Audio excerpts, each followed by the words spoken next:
For me, about sa transformation cost. Transformation cost is, by the way, parang, So, means making a plan to move things from one place to another in the best way. For example, a company makes a plan to send cookies from their factory to stores. Like they decide when to send the cookies, which truck to use, or the best routes to take. And this helps the cookies arrive on time and save money and improve customer satisfaction. Next is logistic planning. So these are the strategic importance of logistic planning. Number one, cost efficiency. Number two, service level improvement. Number three, market expansion. Number four, inventory management. Five, risk mitigation. Number six, speed to market. Seven, differentiation. And then we will proceed to the functions and activities in logistics planning. The function and activities in logistics planning. Demand forecasting.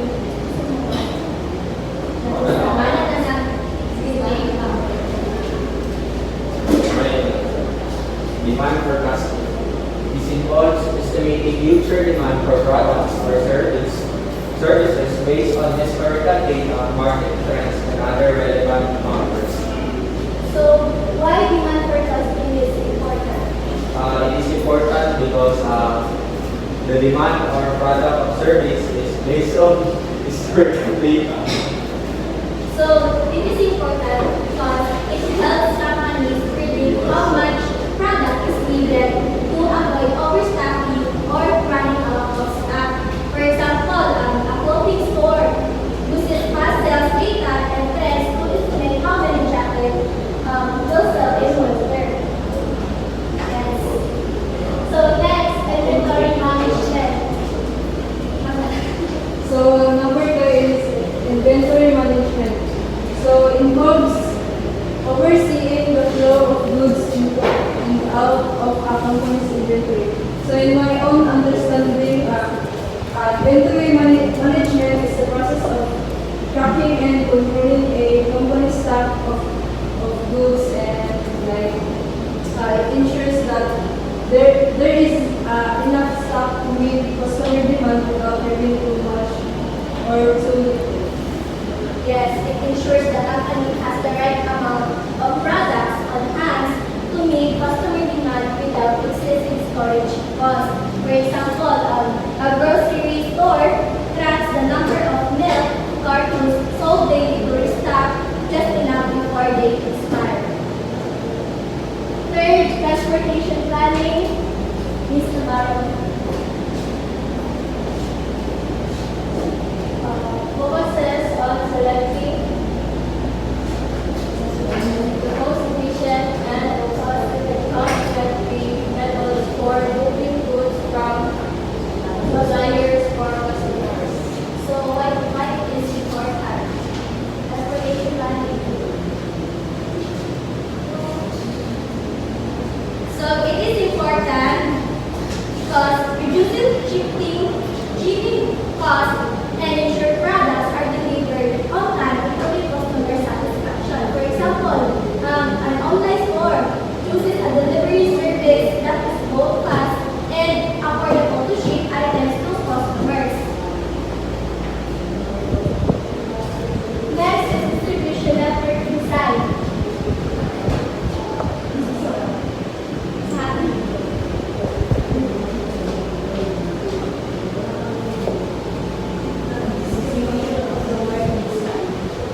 isang company is nag-provide yung POS to track down the mga supply nila sa every kanang delivery.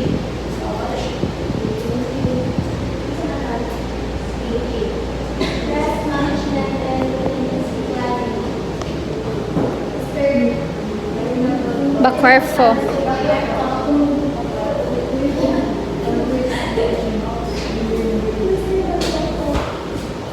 Saan na siya? number 8. And doon ka Contingency planning.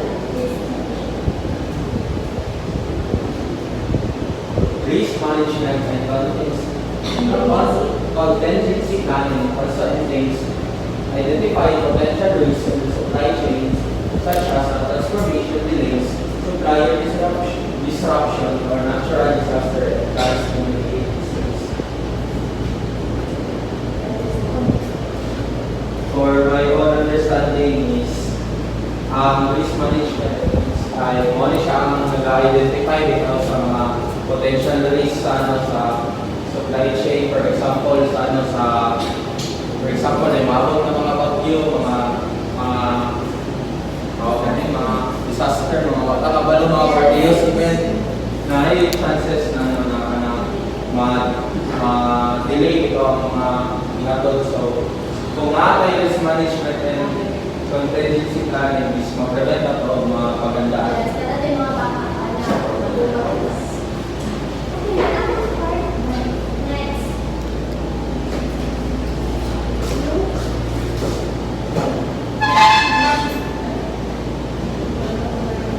So, let's proceed to the impact of supply chain. Number 1 is cost reduction.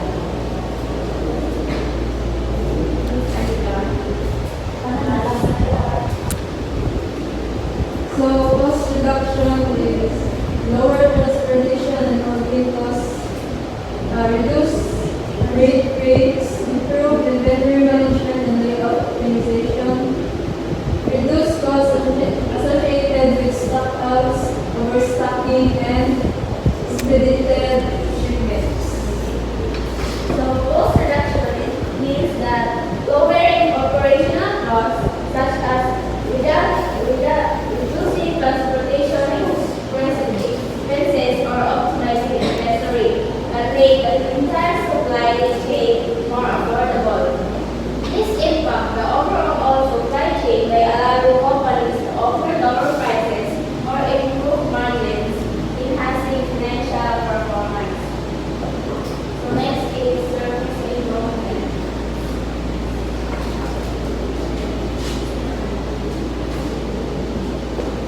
Higher service levels and customer satisfaction enhance customer experience and ensures products are available when and where needed.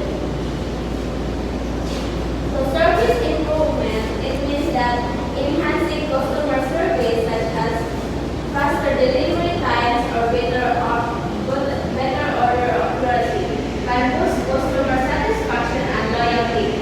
For the supply chain, this often means tighter coordination and improved processes, resulting in stronger relationships and repeat business.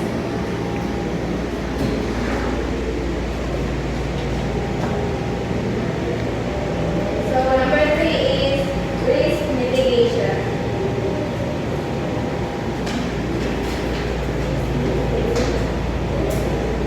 So we have the voluntary roster dependency on the single sources and minimizes the impact of the distributions and also the maintaining business and continuity during the unexpected events. And also we have the number 3, the analytical early and identification of the potential risks and proactive nature to the many given that. And also the last one is reduce and avoid vulnerability to various degrees as natural disasters. So it means that identifying and minimizing potential risk, supply disruption or quality failures helps maintain continuity and stability. This supply chain by making it more resilient to unexpected events, ensuring consistent operation and customer fulfillment. Number 4 is competitive advantage.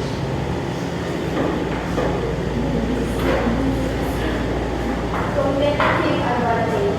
Competitive edge in the marketplace enables organization to adapt quickly and gain market share, attract customer and sets companies apart from competitors. Competitive advantage developing unique strengths such as faster delivery, better product quality, or lower cost. Setting a company apart from competitors as through efficient supply chain is essential in gaining this advantage, as it directly influences the ability to outperform rivals in a market. Last one is efficiency and productivity. Efficiency and productivity reduces dependency on single sources and minimizes the impact of disruptions. Maintaining business continuity during unexpected events, enable early identification of potential risks and proactive measures to mitigate them, reduce vulnerability to various risks such as natural disasters. So efficiency and productivity, sila ang like for example, magagamit sila ng sources like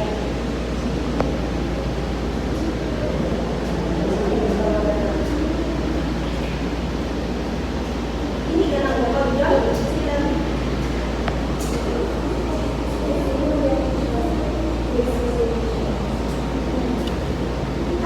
Like, gina-advance nila ang mga potential risks daan. So additionally is effectively and productivity is streaming processes, reducing waste and automating tasks, improve the overall flow of goods and services, increase efficiency and productivity in the supply chain, leading to faster production times, lower costs, and improve responsiveness, benefiting and entire systems.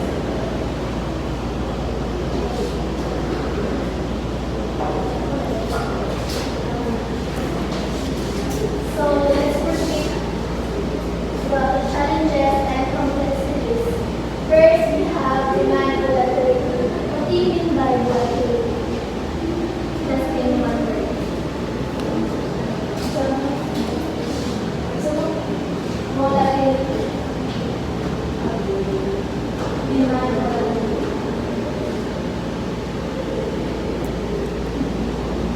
For example,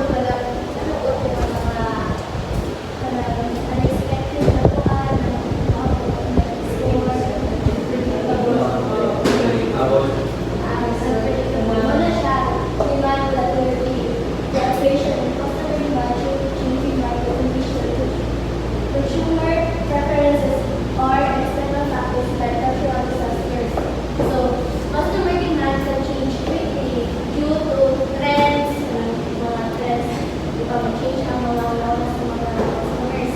Then, sa emergencies like line of baka, ang sa kanilang product is ang winter, ang season market ng bakit ka kaya escape? So, cost na siya ng shortage. Next is supply chain disruption.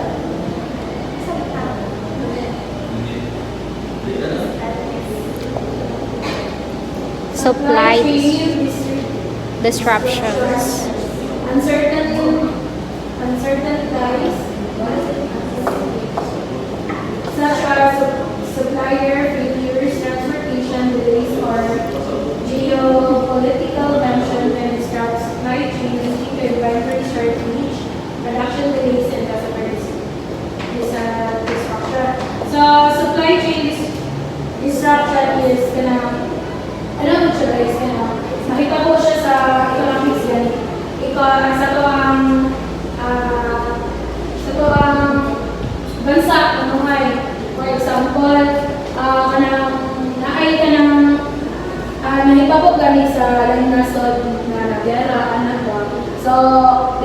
nag-import of products, materials.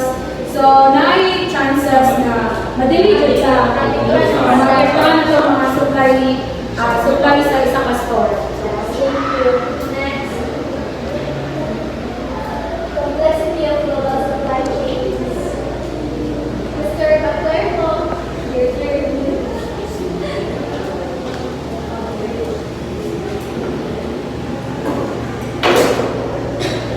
Wait lang.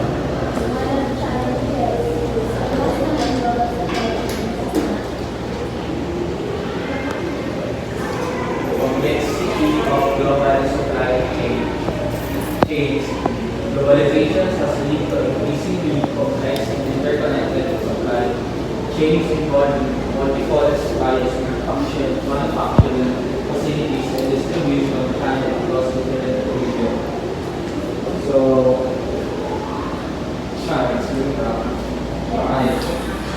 So, lagay ang factor sana sa complexity, which is multiple tires, the word multiple tires, kaya lagay kung nag-involve na global supply chains often involve several tires of suppliers, each having layers of coordination and management. So, for example, smartphones, diba, pagkawan ana ay ang mga parts na Ay, nasa lahat, nasa lahat.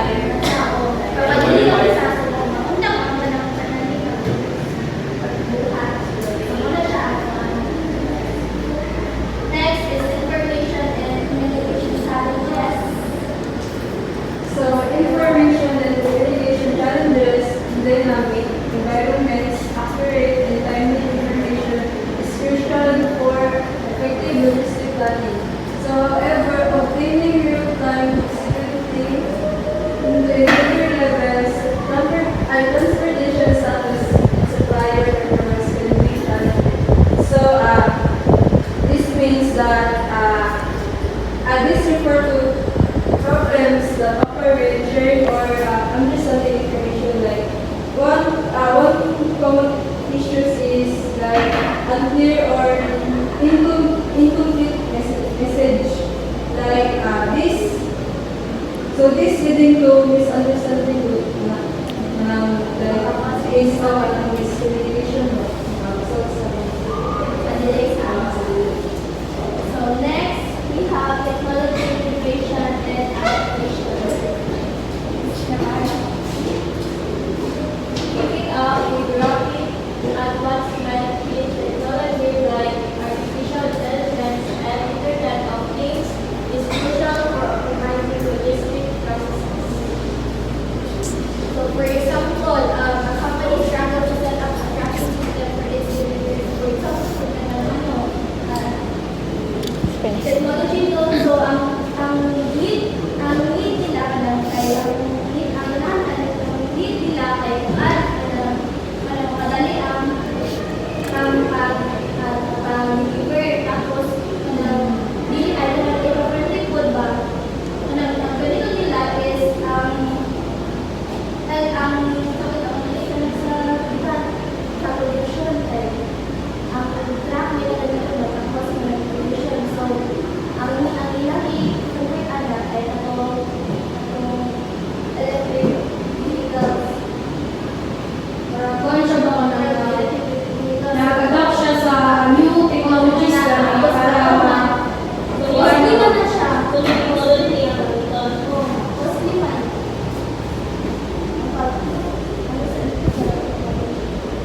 Nasal. So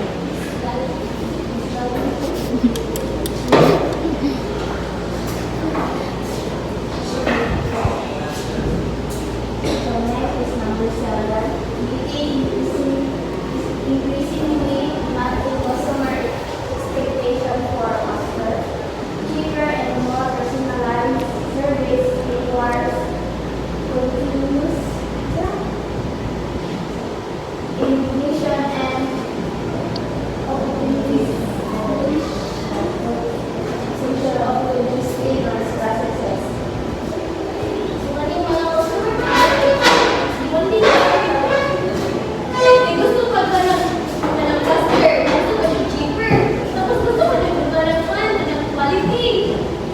Quality ka rin na. Ako na sila ang kalimutan na. So, ako nila ang kadaling para mabulan nila. So, next, we have supply chain resilience. Supply chain resilience and flexibility. Building resilience and flexibility in supply chains to adapt unexpected disruptions and market changes is essential for effective logistic planning. So this part, guys, dapat na sila effective planning daan.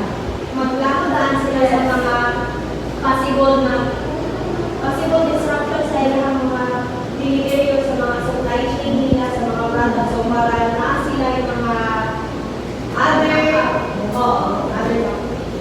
companies need to capitalize for unexpected problems like supermarket uses to suppliers, not just suppliers to because pag hindi siya kaabot, makakilala sa ka.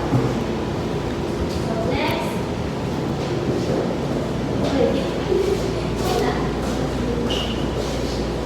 Next is technology and data analysis.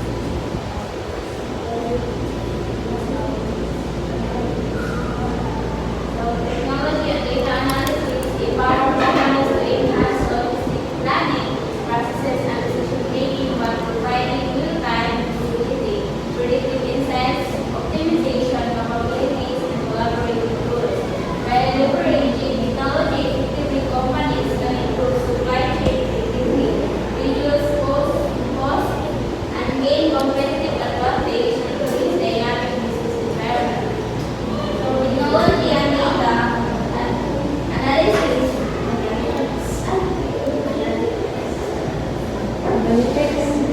technology and data help companies plan better by showing ways, predicting trends and finding best routes. For example, delivery firms use GPS to track trucks and save times and fuel. This cuts cost and boosts success.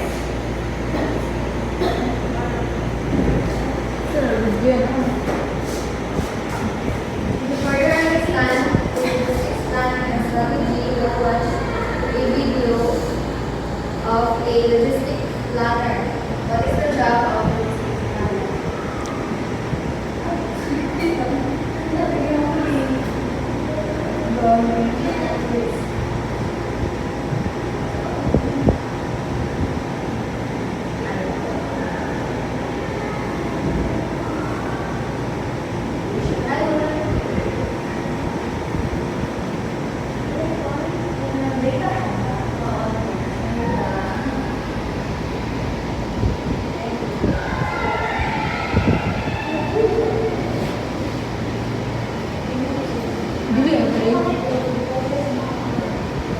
I-download daw.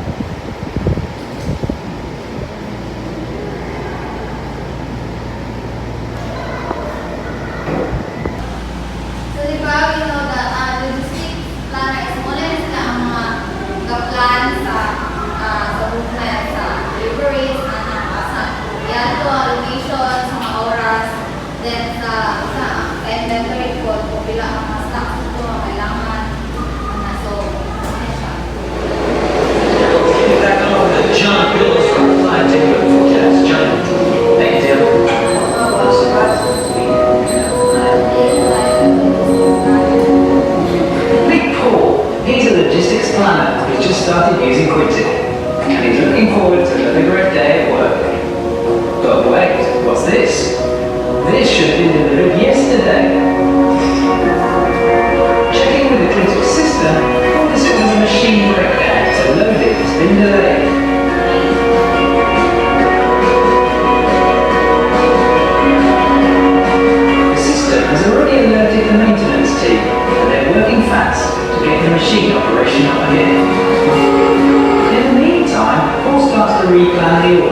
He also informs a customer about the delay and new UTPA.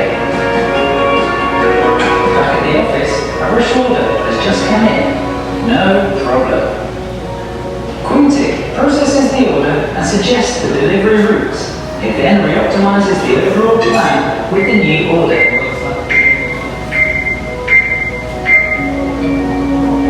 Just when everything is back on track, a call comes in. A driver is stuck in traffic.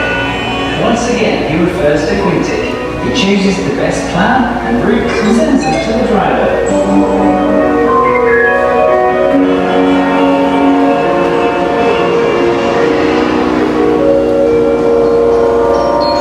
After lunch, Paul reviews the week's data. There seems to be a problem with the truck that has a very low loading rate. As the delivery is to a customer he knows well, Paul asks if it's okay for the order to be sent a few hours earlier. By applying his experience to the existing plan, he saves his company even more miles a minute. Paul releases the new plan and the routes are sent to each driver.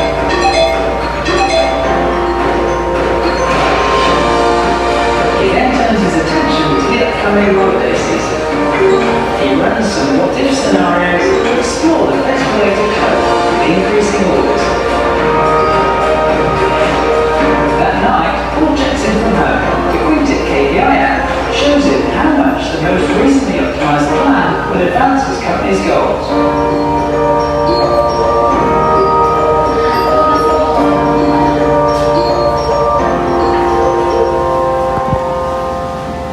Sabi ninyo? Yes. Good, very good. Sleep man ako. Ha? Hindi na. Yes. So that's all for chapter 3. Questions, clarifications. Questions daw, open. Tables na open. Na, no? One. Na, dayon. Dapat.